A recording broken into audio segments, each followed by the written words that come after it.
Sunil కుమార్ను AP ప్రభుత్వం ఎందుకు suspend చేసింది? అనుమతి లేకుండా 6 సార్లు విదేశాలకు వెళ్లడమే ప్రభుత్వం చర్యలు తీసుకోవడానికి కారణమా? ఏపీసీఐడీ మాజీ చీఫ్ సునీల్ కుమార్ ను ప్రభుత్వం సస్పెండ్ చేసింది. ఈ మేరకు ఏపీ సర్కారు ఉత్తర్వులు జారీ చేసింది. ముందస్తు అనుమతి తీసుకోకుండా విదేశాలకు వెళ్లారనే అభియోగాలపై పీవీ సునీల్ కుమార్ ను ప్రభుత్వం సస్పెండ్ చేసింది. ఈ విధంగా ముందస్తు అనుమతి లేకుండా విదేశాలకు వెళ్లడం ఆల్ ఇండియా సర్వీసెస్ నిబంధనలు ఉల్లంఘించినట్లేనని అధికారులు చెబుతున్నారు. ఏపీ ప్రభుత్వం రెవెన్యూ శాఖ ప్రత్యేక ప్రధాన కార్యదర్శి ఆర్పీ సిసోడియా నేతృత్వంలో విచారణ కమిటీని కూడా ఏర్పాటు చేసింది ఏపీ ప్రభుత్వం. ఈ క్రమంలో పీవీ సునీల్ కుమార్ ను సస్పెండ్ చేస్తూ నిర్ణయం తీసుకుంది.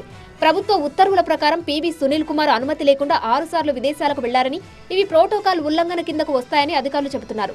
2024 మార్చిలో Sunil Kumar United Arab Emirates కు వెళ్లారని ప్రభుత్వం స్పష్టం చేసింది. జార్జియాకు వెళ్లేందుకు ఆయనకు అధికార అనుమతి ఉందని, కానీ పీవీ సునీల్ కుమార్ నిబంధనలు ఉల్లంఘించి యునైటెడ్ అరబ్ ఎమిరేట్స్ కు వెళ్లారని తేల్చారు.